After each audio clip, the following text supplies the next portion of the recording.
Assalamualaikum warahmatullahi wabarakatuh. Baiklah, perkenalkan nama saya Wilda Widyastuti, NIM 1905010038 dari Fakultas Ekonomi dan Bisnis, jurusan Ekonomi Pembangunan Universitas Sumatera Utara.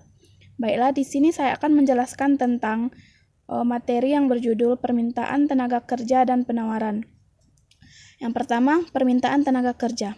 Permintaan tenaga kerja merupakan keputusan pengusaha yang berkaitan dengan kepentingan perusahaannya, yakni berkaitan dengan tingkat kesempatan kerja optimal yang diinginkan oleh perusahaan. Untuk memenuhi kesempatan kerja yang optimal ini, perusahaan akan memberikan respon terhadap perubahan dalam upah, biaya modal, dan input-input lainnya, tingkat penjualan perusahaan, dan perkembangan teknologi. Permintaan tenaga kerja dibedakan dalam dua kategori, yaitu yang pertama, permintaan tenaga kerja dalam jangka pendek. Permintaan tenaga kerja dalam jangka pendek, modalnya adalah konstan. Karena modal konstan, maka dalam jangka pendek perusahaan tidak dapat meningkatkan atau menurunkan skala usaha atau melakukan pembelian dan penjualan peralatan.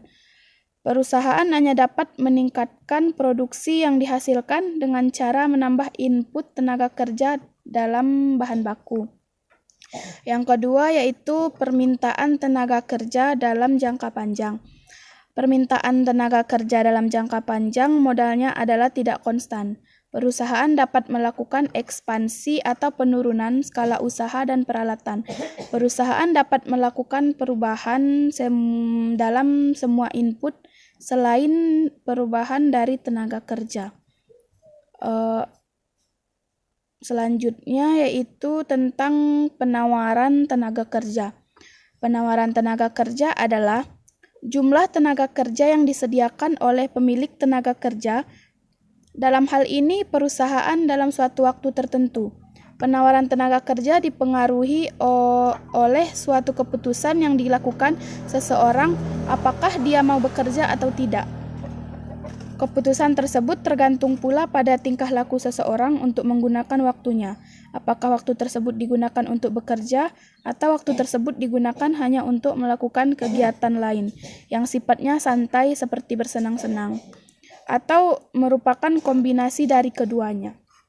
Apabila dikaitkan dengan tingkat upah, maka keputusan yang diambil seseorang untuk bekerja akan dipengaruhi pula dengan tinggi rendahnya suatu penghasilan seseorang. Maksudnya, apabila penghasilan dari tenaga kerja yang relatif sudah tinggi, maka tenaga kerja tersebut cenderung mengurangi waktu yang dialokasikan untuk bekerja. Menurut G.S. Baker 1976, kepuasan individu bisa diperoleh melalui konsumsi atau menikmati waktu luang, sedangkan kendala yang dihadapi individu adalah tingkat pendapatan dan waktu.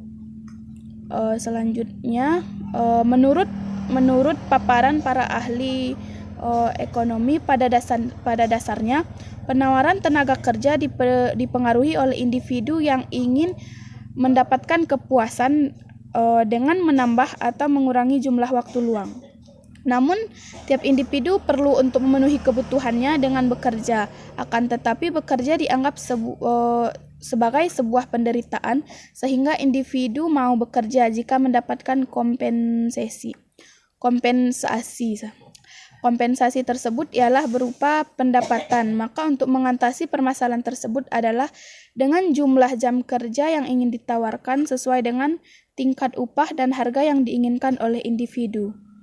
Selain itu, penyediaan tenaga kerja juga dipengaruhi oleh tingkat produktivitas kerja, di mana produktivitas ini dipengaruhi oleh motivasi dari tiap-tiap individu, pendidikan dan latihan yang sudah diterima. Pengaruh dari tingkat perubahan upah terhadap jam kerja dibedakan menjadi dua, yaitu efek pendapatan dan efek substitusi.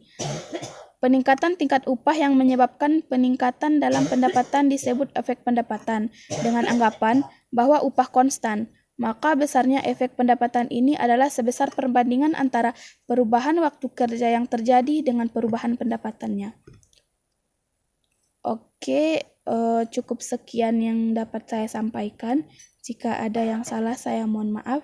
Saya sudahi dengan salam. Assalamualaikum warahmatullahi wabarakatuh.